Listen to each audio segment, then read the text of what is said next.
Hey everybody, Anish Majumdar here. Welcome to this very special session. I wanted to take a little bit of time to guide specifically the many tech leaders and STEM leaders that I'm lucky enough to be connected with, in my network. I want to lead you through a training that I hope is really going to help. What is this about? Why STEM leaders self-sabotage in executive meetings and what to do instead.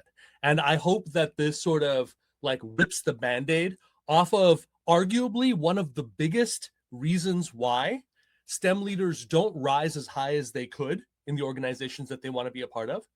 And they get feedback, they get like praise, they get all that, but no one actually tells them why. What's actually happening? How come, despite your brilliance, despite everything you've done, why isn't that translating into greater buy-in for the things that you need to do?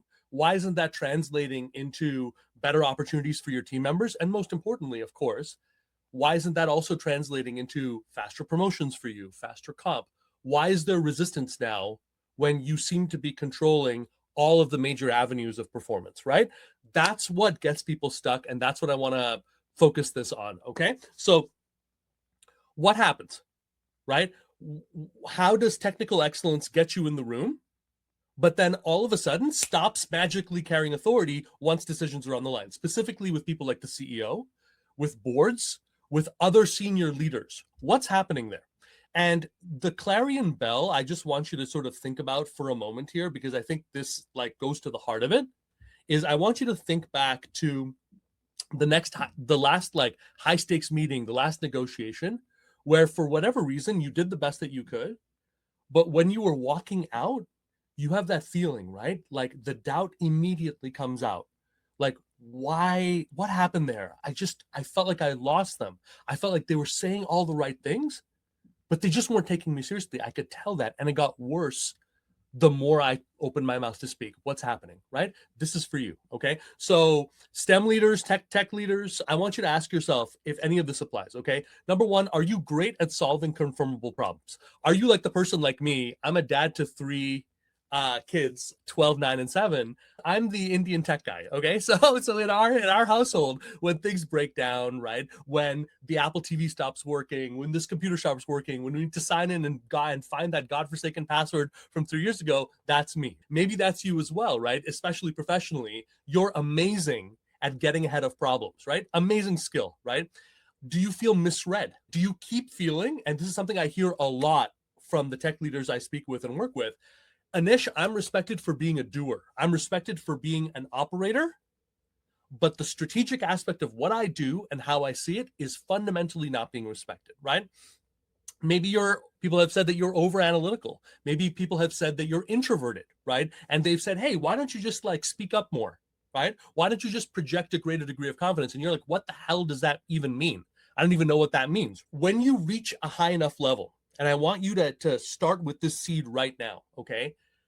The sign that says you've leveled up or you're in a window where your life and career can magically level up into a huge way is when the things that got you in that room stop working, and immediately you need to find different skill sets. You need to show and demonstrate other things in your toolbox aside from those things, right? That's the gap, okay? And just so we're very, very clear here, it's highly likely, if you're taking this presentation, that most of what you've done so far to try to address that gap, right, is actively making it worse. You took a training, you tried to bring in more assertiveness, it didn't work. You tried to like shift and figure out like some brilliant solution to a problem that a CEO brought up in the room that actually wasn't about what you were talking about. They just didn't buy you. That makes it worse, right? And really, really, really important. I just want to be very, very clear here. People who work with me know I'm not a bullshit here. I'm not here to blow smoke up your ass. That's not going to actually help you. So let's just be very clear. STEM leaders in general tend to have a much lower tolerance for emotional overwhelm. They tend to have a much lower tolerance for uncertainty.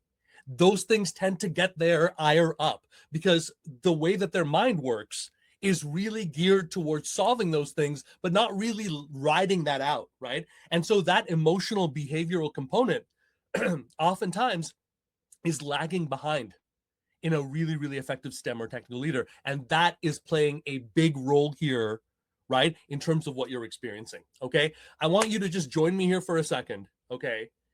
If you have that part of you that's a good student, right?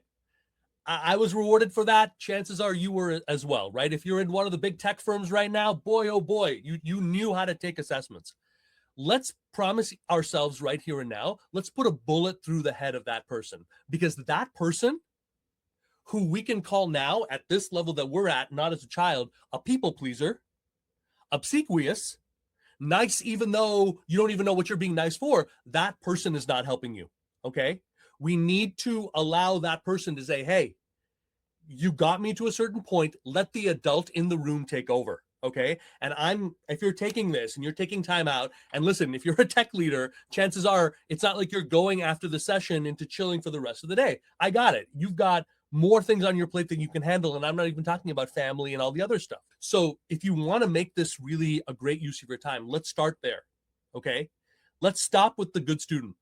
Let's stop with thinking that there's something wrong with you that you need to solve. Let's stop thinking that you failed and now you need to somehow turn this around. This is not panic. This is not anxiety. This is one self-assured leader having a conversation with another self-assured leader, and we're going to solve this together, okay? This is solvable. The problem of tech leaders and this gap in their executive presence and ability to influence can get solved, okay? But the reason people don't solve it, I'd love to tell you it's because they don't have access to the right information. And no, I'd love to tell you that there's not people out there who could help them adjust and get better, just like anything else. I don't like working out. When I worked with a trainer, yeah, it costs money, yeah, it costs time, but it was that accountability more than anything else that allowed me to see some results. Until then, nothing was happening. Most STEM leaders don't get better at this because they don't want to, because they're still stuck in the arrogance of their intellect that says, if I should be able to figure out anything, I should be able to solve anything, even if it's areas that I clearly have no experience in, the ego says I should be able to solve it. And if I don't tell your wife, don't tell your husband, don't tell your loved ones, don't tell your boss. You're supposed to like privately solve it. And all that does is it makes you look like an amateur, because you're solving this stuff in an amateurish way and a lame way that won't work. And it's insecure because you're literally letting this window of leadership that you have totally close out because you are not willing to put pride aside to find an actual solution here. So before we get into these solutions, and there's a couple of shifts specifically, grab a pen, grab a piece of paper, you can start implementing and looking at this stuff right now. Let me just say this. If you're an excuse maker, if you're an over skeptic, right? If you're someone who holds cynicism like a badge of honor, you can leave this right now. You're not going to like anything I have to say to you, and it's not actually for you, okay? From here on out, I'm going to assume if you're with me, okay, and I don't care if there's 2 of the right people versus 50 of the wrong people, and that's lesson number 2 right there. But for everyone else, I want you to understand, I'm going to talk to you like you're someone who is actively trying every day to make your life better. I'm going to talk to you like you're someone who is fundamentally an optimist. You believe in better days ahead, right? You're not looking to justify past failures. If that's you, exit stage door left, okay? That's the actor in me coming out. Let's jump into the solve, okay? So who am I? If you don't know who I am, my name is Anish Majumdar. I'm a coach to executive leaders who are dealing with this problem. And I teach them of all personality types, of all introversion, extroversion scales here. I teach them how to find their authority, their presence, and bring it out very specifically under stress. During that promo conversation, in that meeting you have coming up later today, then, not theoretical. And what that's done is it's had life-changing effects on the people I've worked with. Yes, in terms of dramatic upswings, in terms of promotions, title changes, and all that. And I'll share a couple of those with you as we roll forward. But for me, the thing that actually, where the meaning comes true for me is I'm an introvert. I'm a shy person, right? I'm an artist by nature. I was an actor, journalist before I ever became a coach, right? I love to see people who are conscientious, who are hardworking, who have a dream for providing for their families, right? I want to see those people succeed, right? And the reason I got into this work is I got so sick and tired of seeing the most deserving people be the hardest on themselves. And the people who are the least self-reflective and sometimes contributing the least, they're the only ones who get the lion's share of the praise, the promotions, the moving forward, the impact. That seems unfair to me. That seems wrong to me. And I do this work because I know myself as someone who, if I had just stayed in my box of my ego and my limitations, I never would be lucky enough to be presenting this to you. I never would have built this career. It all came because I was willing to challenge this stuff. And if I can do it, you can do it. And whatever your situation is right now, I promise you it's not intractable, right? You can solve it. And in fact, you are the only one who can. So let's jump in. And I just wanted to share that with you in case you're like, who the hell is this guy telling me about my career, my journey? I don't pretend to know it as well as you do, right? But I have spent all of these years coaching, working with, and listening to the stories, the inclinations, the actions of people just like you, okay? And what this is my best attempt to help you based on that. Really, really simple, okay? Let's crystallize all of these shifts into one, all right? Fundamentally, here's the mistake. You are treating a leverage problem like a performance problem, okay? So let me just like sink this in so you can really like take it in, okay? The problem here is that there needs to be, without you saying anything, a degree of positive pressure that comes into the room, right? A respect, a space that's there, okay? And when it's not there, we try to solve it in the room. So that's more solutions. That's trying to be more visible with more people. That's like bringing more data, more PowerPoints, whatever, right, into it. That's a lot of times just self-editing, saying things that you wouldn't say or not saying things, holding your tongue because you're not really sure. You know that there's a problem and you're trying to fix it with performance because in the past, when there were problems, inevitably, they were largely due to that or not, right? But the problem is, as an executive, when you try to go for any of this stuff, it's actually sending a very different signal. And the signal it's sending is, I need your permission to operate, right? It sounds like those would solve things. But the thing you have to understand is, look, of course it's not a performance thing, right? You wouldn't be in the room if it was a performance thing, right? The issue isn't that. The issue is we need to see the problem in a different way, and then we need to start addressing what's actually going on here, right? What leaders are actually looking for here, okay, is not more of the same. It's not more performance. They're looking at your signal, okay? They're looking to see what this energy, what this space, and what this presence is right here and now. And that has nothing to do with the ideas of the work that you're doing, right? So once you can start seeing this and playing to it, you're going to notice a couple of changes. One is these meetings are going to feel less like a performance, right? And it's going to feel more like authentic leadership. You're actually setting direction. You're actually getting to the truth of things, right? Your state becomes readable and consistent. A big part of the reason right now that you're unable to do this is because you go inwards or you go into your head and no one knows what the hell you're doing. We can't read anything because you're all up in here and you're not sharing anything. So your signal goes to crap, right? That needs to become readable and consistent. The second that happens, the trust that you find in that room is going to go to a different level.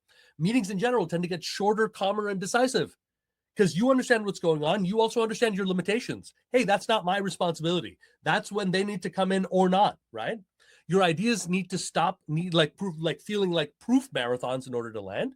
And most importantly, remember what I said, you start getting treated, right, like a peer instead of this highly paid doer. And that's the ultimate trap of a technical leader who can't move past his or her current level, right? They get marginalized as this highly paid specialist, essentially. And then inevitably, there's going to be someone who's younger than you, who will take less money than you, and then you're out. And then the cycle continues. And you're going to pretend to everybody else, oh, my career is going great. Hey, you've been a senior director for 4, 5, 6 years. Yeah, but different companies. Okay. Now you've been a VP for 7, 8, 9 years. Okay, but different companies. You're going to have to start making justifications because what's actually happening is these roles seem impressive, but you're not able to get past that freaking hill, right? So every time you don't get past it, regardless of how amazing you did, professionally, you're back to square one because the signals we need to see from you in order to say CIO, Fortune 500 right now, this is the person, are not there. That's a big part of the reason careers will stall out, right? By people who don't know how to fix this. Okay. Shift number one. Okay. Write this down. All right. Fix it mode, where you think you operate best right now, is a fear mechanic. Okay. So I'm assuming a lot of you came in here thinking, look, Nikhil, thank you for being here. Sunil, thank you for being here as well. Thank you so much for those of you who are part of my tribe who've been spreading the word on this. I really, really appreciate that. So look, for those of you who are new, right? Maybe you came in here being like, listen, Anish, teach me the freaking tactic that I need. Teach me the implementable fact that I can do, right? Maybe it's better slides. Maybe it's a better cadence, right? Maybe it's a script that I can use for every promotion conversation, right? Maybe it's things I need to say or things I need to force myself to do in order to speak up more, right? But the thing is, if you're going to be very honest, right? Haven't you already tried some version of that? Haven't you already tried every Tom, Dick, and Harry little piece of free content or some piece of advice that some peer had for you that you tried to implement for the next 3 months and then next happened, right? Why isn't any of that working? Because all of that really, like, if you think about it, it's not about fixing, it's fear, right? Your fear is driving you to find a certain kind of solution. And that fear is basically reinforcing the idea that you're not enough. But that's not going to work here, right? So I want you to understand this, okay? Senior leaders, they don't respond to performance. They respond to how you show up under pressure. So when you're in fix-it mode, you'll hear yourself saying things like, listen, or thinking, if I could only like explain it better, right? If I could just provide more context, if I could just show them more initiative or how, me and my team have already surpassed what they may be thinking, right? All of that is fix-it. All of that is fear. And the underlying thing, and I want you to really pay attention to this when you go into this, is if I work hard enough, they're finally going to accept me, right? And that cannot be the underlying assumption behind this, because that is ultimately subservience, right? That is ultimately something where all roads lead to them, their yes, determining everything about you. And as a leader, especially as an executive leader, you make your own fortune. You create your destiny. You advocate for your own worth, your people, right? And if you're unable to do that, then you're still an employee with a highfalutin title, right? So here's what we're going to do, okay? Instead of thinking I'm going to fix things and saying essentially you're the authority, I'm going to measure up, right? Here's what we're going to do. When things get tense, we're going to keep our center. We're going to stay focused, not on the 50 priorities, but the 2 or 3 that actually move the needle with these people, right? You're going to drill down before every meeting, every engagement, not about what you want to communicate, but when you're meeting with your CEO, out of 50 things on your plate, there's no more than 3 or 4 that really matter to this person, okay? That's your focus. That's what you're going to come back to. So when you're challenged, you don't have to like be a juggler with 50 things. You got 3. You come back to 3. That's all there is. It's simple, right? You're not going to over negotiate, right? You're not going to be subservient, right? You're not going to panic when you're challenged, because you understand, listen, as peers, we're having a negotiation. Negotiation is not anything going wrong. That's how we figure things out, right? I'm not coming in here to convince. I'm giving you the facts that you need, and I'm showing up in the right way. And then together as leaders, we're going to figure this out. And I'm going to trust you as I'm going to trust me not to come in with a pre-baked answer, right? So I'll give you an example of this, okay? When I was in my 20s, I'm 46 now. When I was in my early 20s, I was living in Toronto, and I was working as a professional actor. I had just gotten an agent, come out of theater school, bright-eyed, bushy-tailed, rewarded for performance every step of the way, right? And for like the next year and a half, I did not work. I was auditioning. I was putting in every ounce of work that was there. I was like studying every side, studying the script, coming in there, doing all the right things. And when I faced resistance, I would say, prove it. I'll do more, whatever. What else can I do? And one door after another closed, right? The thing that shifted things for me, and in a weird way, I think of it as, I didn't know it at the time, but it kind of like opened the door to what I do as a coach as well, many years later. I remember walking into an audition room, seeing like 60 other people there, right? I go up to the front desk. Here's my resume, headshot. They give me a number, right? They don't even look at it. They say, hey, when the number's up, go in there, right? And I sat down with like the kind of ticket that you get at a delicatessen, right? And I look around, and for the first time, right, like this iron shield of performance, right, came down. right? And I was able to like look at all these people. Some of people looked like me, just a lot of people, right? They didn't know what the hell they were casting for. And some truth came out of there. Fix it mode, and some truth came in, right? And the truth was, listen, everything I'm doing is trying to control the outcome. It's trying to like get the thing. And none of it has worked. So how about this? How about I don't know? I probably am not going to get this, right? I'm not. I can't control that. So instead of trying to control it, why don't we have fun? Why don't we, when we go into that room, why don't we like actually try to connect with the other person or not? Why don't we try to have a little bit of fun with the script or not? Why don't we try this out? Because I'm here, the time is here, and if I don't want to walk out, which I don't, then let me use this time to get better, to get stronger. Boom, landed that role, right? And it changed my whole thing because I understood, listen, what they picked up on, I'm the same person, but the energy was different, right? The energy that I came in there with was completely different. The way that I spoke to them was not holding my tongue, right? Because I'm afraid of what you're going to say. Say whatever you want to say. It's all good. There's nothing you owe me, right? That's the heart of honest interaction at the executive level. You have nothing over me. I have nothing over you. And it doesn't matter whether you're my CEO, whether you're the board. Here, we are peers. Here, our ideas are what win the day, right? And there's no unfair advantages that are going to hit it, right?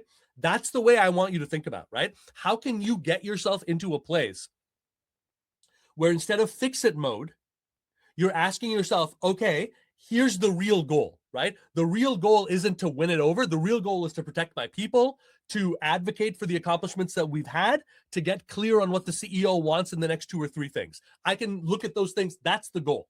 It's not, I'm going to get this promotion or I fail or I'm going to do this or I'm going to do it or I need to do it. What's the goal? And I want you to really think about that right now, okay? When you move on into these interactions, I want you to stop going in there cold. Because when you go in there cold and you meet pressure, you're going to inevitably go into fix it mode. So before you do that, I want you to ask yourself, what's the core of this? What's the core meaning behind what this interaction is going to be? What do I need to accomplish that I can control?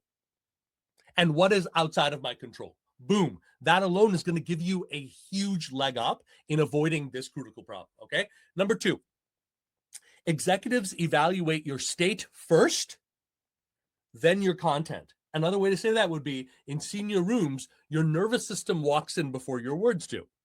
That's why continuing to work on your words doesn't matter because they're already picking up on the other thing. Now, to those of you who have trouble with emotional intelligence, right? It's a huge percentage of my client base. I'm just going to be very, very honest with you, right? Are people who that was not a part of how they grew up. I didn't grow up that way either. Your emotional life was not something that you talked about. And now when you're stressed, you're pretending that you're not and trying to stay focused on your words, which is getting all hazy because you're stressed. And meanwhile, you're just radiating out negativity, panic, criticism, right? That's your nervous system. And so while you're trying to get back on plan, numbers, reasoning, what they're seeing is your voice is not steady. What they're seeing is you're having trouble holding eye contact, right? Because you're so worried about forgetting the next thing, right? And what they really see is in even a minor amount of uncertainty, your whole image of yourself just completely collapses, right? So bottom line, before you open your mouth to talk about the success of this last project or what we need to achieve in this year ahead, right? You know what they're saying? Can I trust this person when things go sideways?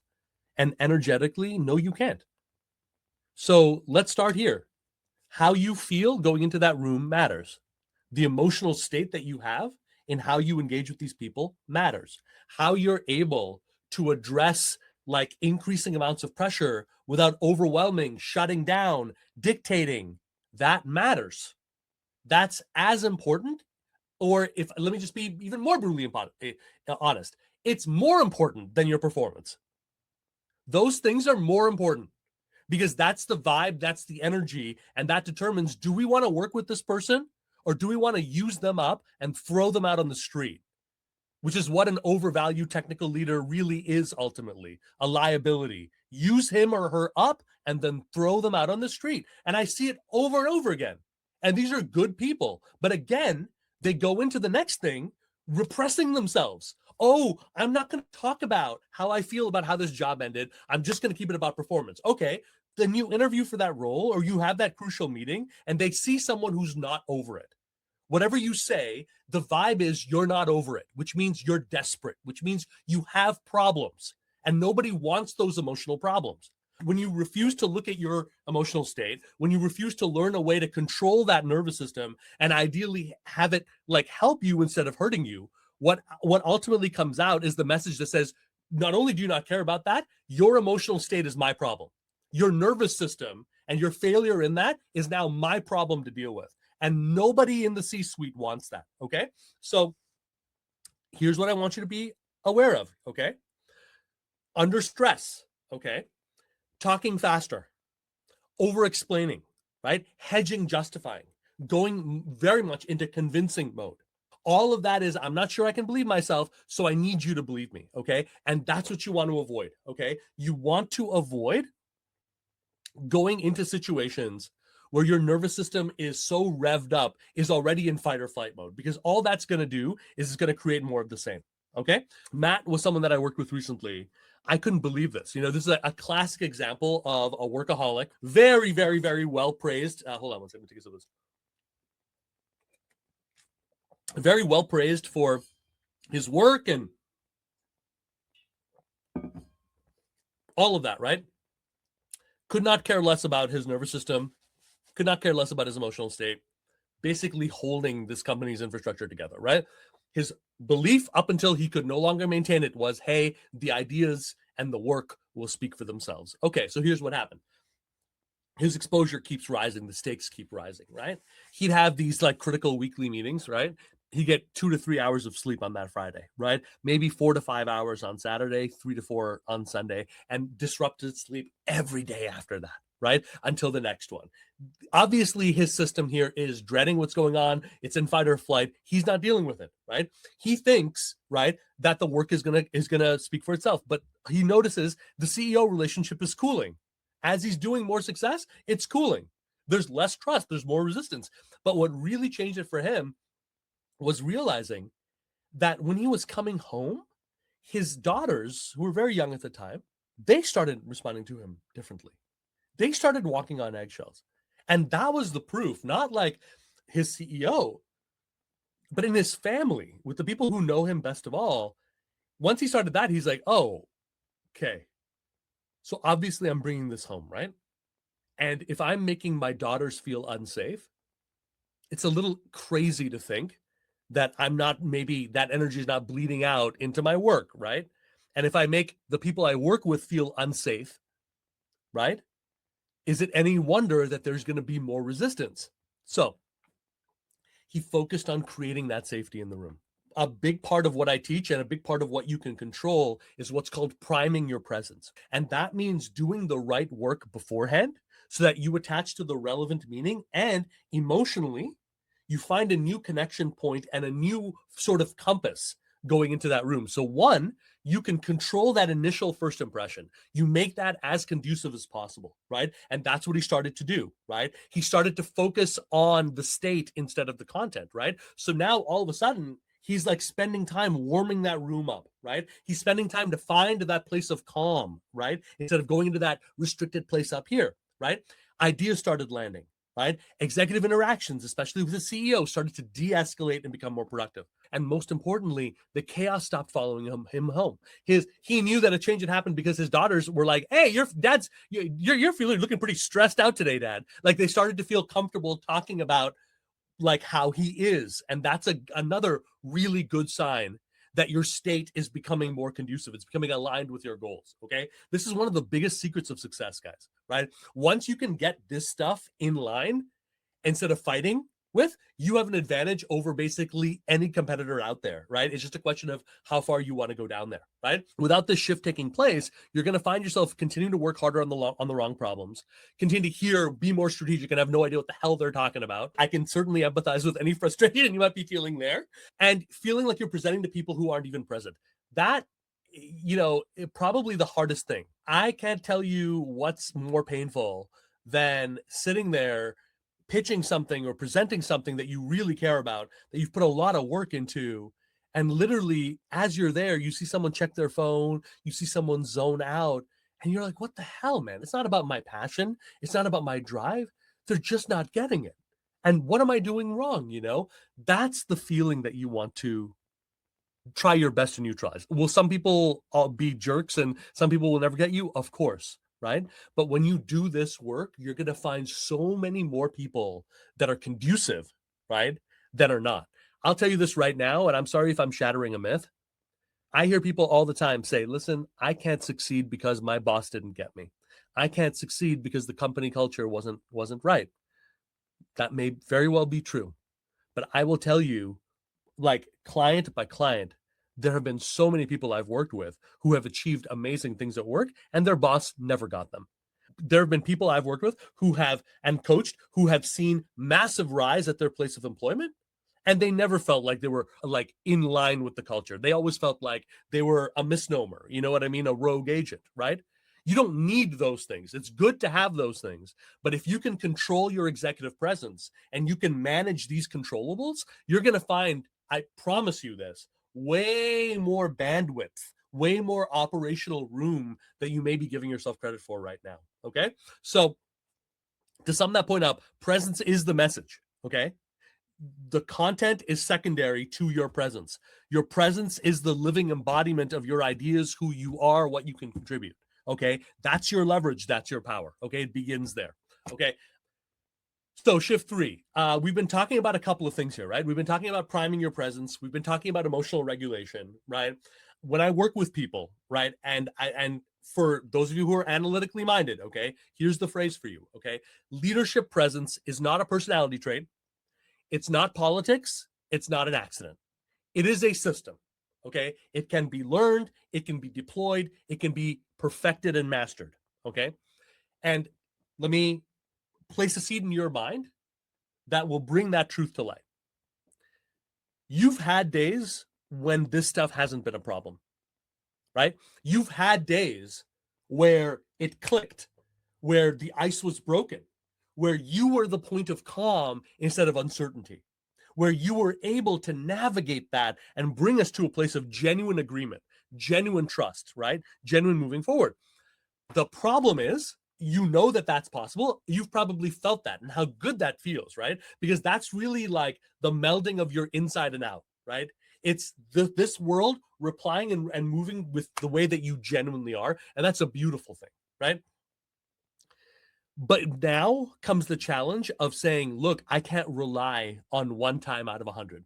I can't rely for the stars aligning.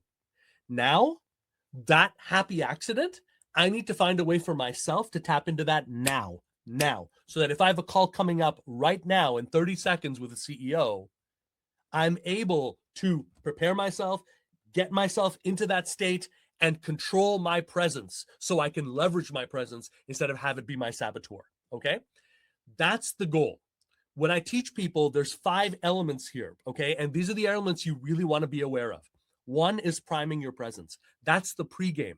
That's figuring out in a way that is specific, repeatable, and dialed in for you. How do you manage that connection and come in with an emotional state and a presence that is already doing 40 to 50% of the heavy lifting for you, right? This is the silent positive pressure. And that's what you want to build. That's what you want to do. You don't ever want to go into those rooms cold, because that places you into a reactive leadership capacity. And that is very hard for anyone to pull out and actually stay focused on what they want. Usually the room will dictate at that point, not you. R is regulation, okay? This is one of the biggest things that the STEM leaders I work with, it's their Achilles heel. The lack of comfort with the emotional state, the lack of being able to look at that, or even flat out looking at things like their nervous system as an enemy, right? And suppressing it. That is the biggest thing that I see when I see otherwise promising leaders spending way too long at a certain level, spending way too long at a certain comp, or feeling marginalized, like they want to move on to a different industry or whatever. They have the capability, they don't have the confidence, right? It's because this is happening, right? Emotional regulation can completely screw you up when you're dealing with large scale teams, right? You cannot go in there in a suppressive capacity when you're dealing with international teams, people who may not be bought into you, and people who are looking to actively challenge you to say, hey, do you actually have the stones to lead me or not, right? When overwhelm gets the best of you, that's a huge reason people get pushed out, right? Express to influence, right? What are the strategies you're using behind every comm, right? Every meeting, every email, every Zoom, every Slack, okay? All of that should be based on certain leadership principles and communication principles that, again, go back to your presence, go back to what you know is to be really important, and give you an unfair advantage. If you're just making it up as you go along, that's the same as making it up in a meeting as you go along, right? It means that you're bleeding and leeching authority right, left, and center. Right? So you have one meeting that you all your focus on, and then like 75 emails that you send out, all of which make you look like you just got that job 3 years ago and you're so grateful and happy to be working. That sucks, and that's not going to work. That's not an equation that works. So express to influence is bringing all of your comms into a zone of present control, right? And being able to deploy practices that actually help you instead of hurting you there. Signaling executive authority is what we're talking about in the high level, right? It's bottom line, are you able to influence the people that you need to? Even if you don't get along with your CEO, are you guys able to have that promotion conversation, and are you able to secure it, right? Even if the company gets bought out or you're in this zone of rapid change, are you able to command those rooms? Are you able to be in that room when the decisions are made? And are you willing and able to hold it together? Right? That's what it's all about, especially at the C-suite level. That becomes the critical one, right? Solidifying the shift affects all of this. This all can't be good student. Remember what we said about killing the good student? This cannot be good student, okay? This stuff has to feel like it's a part of who you are. And here's the thing. There was a path. There's like a leader in me that I had to find, activate, and bring forth. There's a leader in you, and that doesn't look like me. There's a leader that's specific to you that has sometimes come out, sometimes taken charge in moments of extreme duress. And that person can be activated, can be the hero you never had, can be the person who takes control in these areas. But it has to seem organic. It has to seem authentic. When you're in a once-in-a-lifetime conversation with someone who has the power to make, break, or create a totally different reality in your life, none of this can seem like something someone coached you in. When I'm looking at you in the eyes, when you're right here, that presence has to be unshakable, right? And that's what solidifying all of this is, habitualizing it, making it second nature, right? When you do this, you stay readable instead of collapsing into insecurity, right? You stop mirroring leadership moods and you start establishing direction and presence.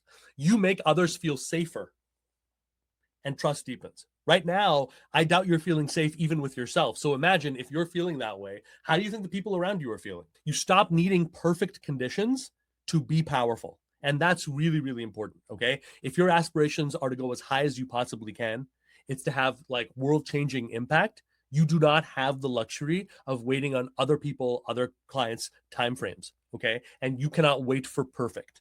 This has to get done now in the best way that you can. Jorge, a great person I worked with back in the day, 3 years of amazing performance, lost his CEO ally, right? Then chaos happened because the CEO starts bringing in his people, has no idea what's gonna go on, right? Under that, if he'd let his insecurities get the better of him, right, he would have just run for the hills, allowed himself to be pushed out, right? Instead, here's what he did. He implemented press. He drilled down to the 20% of his job that directly impacted the CEO. And yeah, that's a couple of hard conversations to have. And then he stayed stable through goal setting meetings that determined the year. So here's what happened.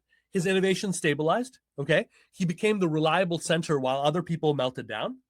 And he ultimately secured at that role a 15% comp increase tied to impact. The biggest win, though, was succeeding at a higher level with a CEO who didn't get him than the CEO outgoing who did. And that changed everything about how he saw the road forward. That changed his sense of self more than anything else, more than any pay raise ever could. Because again, he realized I'm effective no matter what. The circumstances don't determine my effectiveness. I determine my effectiveness. That's leadership presence kind of at its best. Okay. If this is resonating with you, that's what I want to challenge and invite you to. Get out of the no man's land, right? Where you're too senior to be managed and you're not trusted enough to truly lead. If you've gotten this far, go all the way. Okay. The biggest damage happens when people take themselves out of the game when they're this close towards transformation. Okay. We spoke about this before. I've been pretty real with you guys on this, and thanks for rocking and rolling with me on it as well. Shift for emotional mastery. I said before, emotional regulation is a specific weak point that affects STEM and technical leaders, right? Why is that the case? A big part of the reason is because part of the reason why you're a high performer, part of the reason why you're able to be more committed to execute more is because some of that is shame. Some of that is when you were coming up, your value came in through what you did. Your value came through being exceptional. Another way to say that is there wasn't really that much intrinsic value of who you are. So there's always a sense of your value being attached to what you can do, how you can perform, how effective you are. And then as you became a provider, as you had families or whatever it is, that same idea started to keep getting rewarded, right? Be self-sacrificial, right? Give up your happiness, give up your joy. As long as you're effective, you can do it. I'm talking as much about myself as anyone else. That's how I was rewarded, right? I coming up in an Indian family, my dad self-grading me and giving me 80% was out of 100 was like the greatest compliment I ever had, right? But here's the thing. That means that some of your drive is actually not great. That means some of what gives you that magical competitive advantage is not great, right? And when shame gets triggered, right, rightfully or wrongfully in that room, and for many of us, resistance triggers it. Feeling like people's eyes are glazing over, they're not paying attention to us, that triggers it, right? Of doubt, people breaking promises can trigger it, right? That stuff gets what's called shame scripts going, right? So you're going to try to hold it on, but inside, right, your mind, your heart, a part of you that's trying to keep you safe, it's like, oh crap, maybe they're right. Maybe I'm a fraud. Maybe I'm an imposter, right? I still have to deal with that. I don't know a single person I've coached who, right up until the 60s and onwards, they still have bouts of imposter syndrome, right? But that's when it'll trigger. Maybe I don't belong here. Maybe this is it. Oh God, I knew it wasn't going to work. This is all going to leak in and leak out into what you're doing there, right? And that's how executive presence gets crushed, okay? So I want you to just hear me when it comes to this, okay? Emotional mastery is not suppressing your feelings, but it also doesn't mean becoming someone you're not. It doesn't mean pretending you don't care. It is letting it hit, okay? Feeling whatever it is, feeling insecure, feeling the fear, feeling whatever it is, refusing to make it your identity, and keeping the right boundaries and actions going and intact anyway. That's what it's all about, okay? And what it looks like specifically in the room for you, some examples would be you're not mirroring aggression. So someone comes in really hot, you can meet that clearly, calmly, but you're not getting angry yourself. You're not mirroring that back. That's a good sign. You're not internalizing contempt. Right? So even if someone says, listen, I get what you're saying with that. I told you 3 months ago not to focus on that. You obviously didn't listen to me. So you've got your own little pilot project going here. I'm not really sure what to do with that level of insubordination or what exactly the goal is, but what is your plan, right? So I'm not going to internalize that. I'm going to be able to take that in, right? And yeah, I'm feeling hurt. I'm feeling like attacked, which I am in that situation, or you would be as well.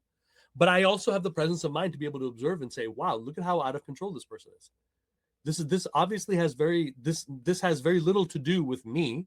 This has things to do with the fact that this person feels insecure about the overall plan. They feel like they're not going to have a job at the end of the year. They're going to feel like the promises they made to their board is not working, right? And it's coming out in this very unhealthy kind of out of control way. Okay, that gives me that ability to respond, feel, but not internalize that contempt. So my energy stays stable.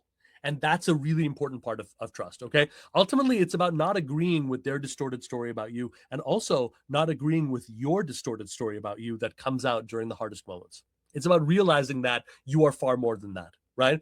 I want to give you guys a crazy story to sort of end this with here. Sunil joins one of the big tech firms. You would instantly know the name, okay? Super excited, tried for years to get in there, finally gets the role, right? Week one, his boss calls him in, right? Calls him into the room there, right? And he goes, listen, I don't like Indians specifically. I'm going to nail your ass to the wall and everyone else like you. Okay. Now get out of my office. And if you try to bring that up, I will deny it. Okay. Have fun here. Right. And so, nightmare situation. Right. And he watches over the next couple of months. Right. Other people get overwhelmed. Right. Other people reach their regulation breaking point and collapse. Right. Other people's identity collapsing in, shame taking over. Right. They're put on performance improvement plans. They're used up, discarded. That's the script that this boss was counting on. He was counting on people not taking control of their presence. He was counting on people like being a good student and using shame and retreating so he can get his way, take all their ideas and move it forward, right? That's not what he did. Even though Sunil was pretty sure, listen, I got to get the hell out of here. He knew that he's not leaving with his tail between his legs. So me and him, we worked together, right? He had me in his corner, guiding him, supporting him in each and every moment, right? For the next couple of months. And here's what happened. Boundaries, refusing to take that poisonous truth, right? And at the same time, responsibly, as a high-level leader, ramping up that exit. The turning point for him came when, under the guise of a performance review, his boss basically forces him into a defend your job like meeting and throws a whole bunch of crap, all of it designed to just hook him. And all he says at the end, maintaining composure, is where would you like to go from here? Basically throwing all of that in his face, neutralizing all of it, and realizing, the boss realized more than anything, this guy's not going anywhere. This script ain't working. Okay. And for a bully, that's the space that you need. So he, instead of shame, he over delivered for 6 months and then he exited to a role paying 3x what he was making, right? And no asshole attached either. That's what victory is, guys.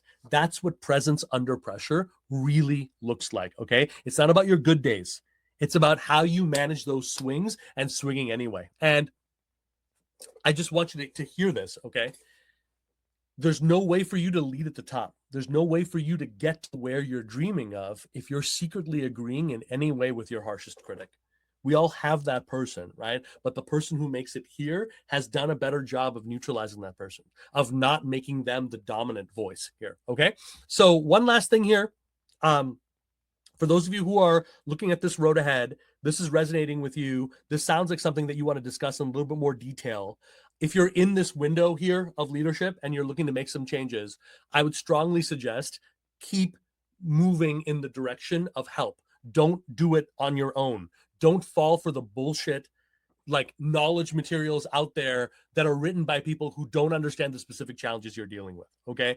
As a technical leader, you have specific strong points. You have obviously specific weak points. And if you're serious about solving this, get help specifically from people who know that terrain.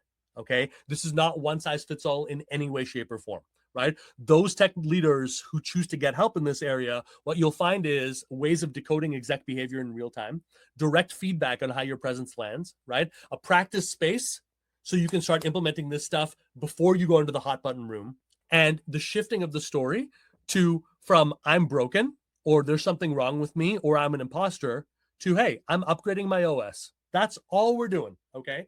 And when you upgrade that OS in this situation, years fall away. Bolder moves become a reality. Working with different personality types and resistance becomes a reality. And more than anything, beyond the downstream results, beyond the promotions, title, comp changes, whatever, right? That authority gives you a better sense of peace and calm and sense of self now. And that is priceless. Okay. So if this resonates with you, I'm opening a couple of spots on my calendar here in the next 2 days, maybe 3 max, for people who I'm taking this training with. Here's the link if you'd like to speak with me. It's helloanish.com/apply-presence. So if you click on that, you're going to see a page here. It'll just lay out. So this is about 45 minutes, one-on-one with me, no distractions. And the goal is to for us to understand specifically what you're dealing with. What are the biggest pitfalls and ways that this like executive presence breakdown is impacting you right now?